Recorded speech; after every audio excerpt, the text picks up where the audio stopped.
Hi. Costing 2023 question പേപ്പറിൽ വന്ന മറ്റൊരു ക്വസ്റ്റ്യൻ നമുക്ക് ഡിസ്കസ് ചെയ്യാം. 5 മാർക്കിൻ്റെ ക്വസ്റ്റ്യനാണ്. A company's expense for the month of June 2018 was given below. Rent 12,500, insurance 1,050, depreciation 15%, power 3,800, lighting 1,250, additional informations relating to the company. ഈ additional ഇൻഫർമേഷനിലാണ് ഈ ഐറ്റം ഒക്കെ ഏത് റേഷ്യോയിലാണ് വീതിക്കണതെന്നുള്ളത് നമുക്കിവിടെ തരണത്. ഇവിടെ 3 പ്രൊഡക്ഷൻ ഡിപ്പാർട്ട്മെൻറ്റാണ്, P1, P2, P3. 3 സർവീസ് ഡിപ്പാർട്ട്മെൻറ്റാണ്, office, service, workshop.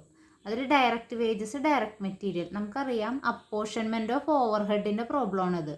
Over head എന്ന് പറഞ്ഞാൽ എന്താണ്? Indirect material. അപ്പോൾ ഇവിടെ ഡയറക്റ്റ് മെറ്റീരിയലും ഡയറക്റ്റ് വേജസും ഒന്നും വരില്ല. നമുക്ക് ആദ്യം തന്നെ എടുക്കേണ്ടത് ഇൻഡയറക്റ്റ് മെറ്റീരിയലാണ്. Indirect material 2,000, 3,000, 3,000, 1,000, 2,000, 2,000. അപ്പോൾ ഇത് എല്ലാ ഡിപ്പാർട്ട്മെൻറ്റിലെയും മെറ്റീരിയൽസ് നേരിട്ട് തന്നിട്ടുണ്ട്. അപ്പോൾ നമുക്കത് ക്വസ്റ്റ്യനിലേക്ക് നേരിട്ട് എഴുതേണ്ട ആവശ്യമേ ഉള്ളൂ. അപ്പോൾ അടുത്ത ഐറ്റം ഇൻഡയറക്റ്റ് വേജസ് 3,000, 3,000, 4,000, 10,000, 10,000, 5,000. ഇനി ഏരിയ ഇൻ മീറ്റേഴ്സ്. ഇതിൻ്റെയൊക്കെ അടിസ്ഥാനത്തിലാണ് നമ്മൾ എന്ത് ചെയ്യുന്നത്? ഈ നമുക്ക് തന്നിരിക്കുന്ന എക്സ്പെൻസ് അപ്പോർഷൻ ചെയ്ത് കൊടുക്കേണ്ട റേഷ്യോസ് ഈ റേഷ്യോസിൻ്റെ അടിസ്ഥാനത്തിലാണ്. അപ്പോൾ ആദ്യം ഏരിയ ഇൻ സ്ക്വയർ മീറ്റേഴ്സ് തന്നിട്ടുണ്ട്, വാല്യൂ ഓഫ് മെഷീനറി തന്നിട്ടുണ്ട്, ഹോഴ്സ് പവർ തന്നിട്ടുണ്ട്, മെഷീൻ അവേഴ്സ് വർക്ക്ഡ് തന്നിട്ടുണ്ട്. Then prepare over head primary distribution summary statement prepare ചെയ്യാനാണ് നമ്മളോട് പറഞ്ഞേക്കുന്നത്. അപ്പോൾ നമുക്കതെങ്ങനെയാണ് പ്രിപ്പയർ ചെയ്യേണ്ടതെന്ന് നോക്കാം. അപ്പോൾ സ്റ്റേറ്റ്മെൻറ്റ് നോക്കാം. ഇങ്ങനെയാണ് അപ്പോർഷൻമെൻറ്റിൻ്റെ സ്റ്റേറ്റ്മെൻറ്റ് എഴുതേണ്ടത്.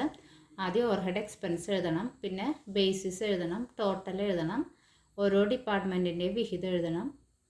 അപ്പോൾ 6 കോളം ഉണ്ടാവും ഇവിടെ. P1, P2, P3, office, service, workshop. ആദ്യത്തെ ഐറ്റം മെറ്റീരിയലാണ്. മെറ്റീരിയൽ ഓൾറെഡി ക്വസ്റ്റ്യൻ തന്നിട്ടുണ്ട്, ഓരോ ഡിപ്പാർട്ട്മെൻറ്റിൻ്റെയും തന്നിട്ടുണ്ട് നമുക്ക്. അപ്പോൾ ജസ്റ്റ് എടുത്ത് എഴുതിയാൽ മതി. 2,000, 3,000, 3,000, 1,000, 2,000, 2,000.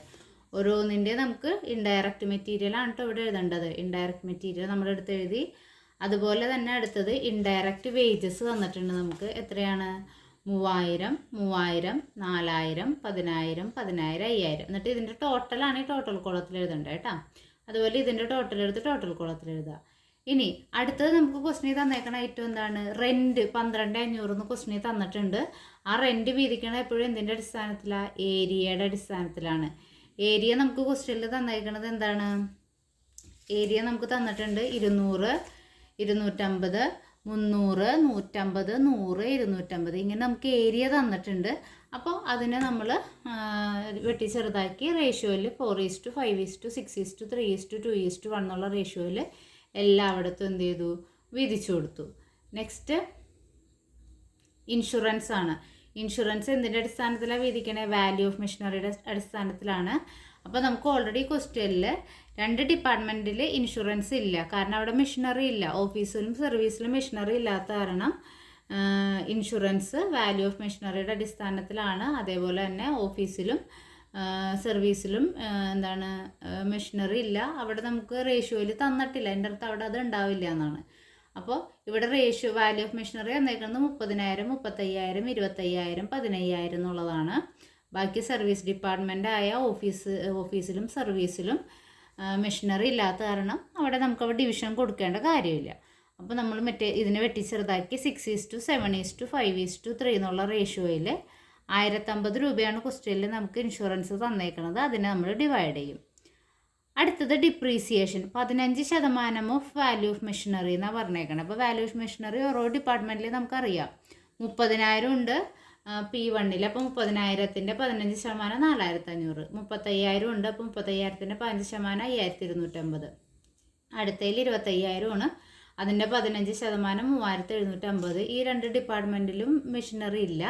പിന്നെ വന്നത് ഈ ഡിപ്പാർട്ട്മെൻറ്റിലാണ്. അപ്പോൾ അതിൻ്റെ 15% 2,250. അങ്ങനെ നമ്മൾ ഡിപ്രീസിയേഷൻ എഴുതി.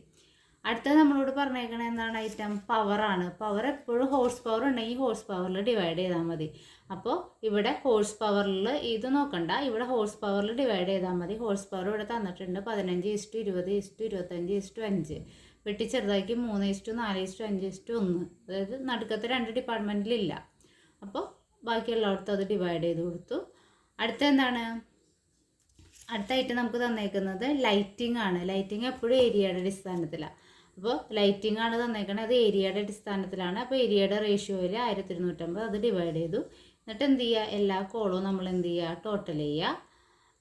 എല്ലാം ടോട്ടൽ ചെയ്ത് അതിൻ്റെ സമ്മറി എഴുതിയിടുക. ഇതാണ് സ്റ്റേറ്റ്മെൻറ്റ് ഓഫ് പ്രൈമറി ഡിസ്ട്രിബ്യൂഷൻ.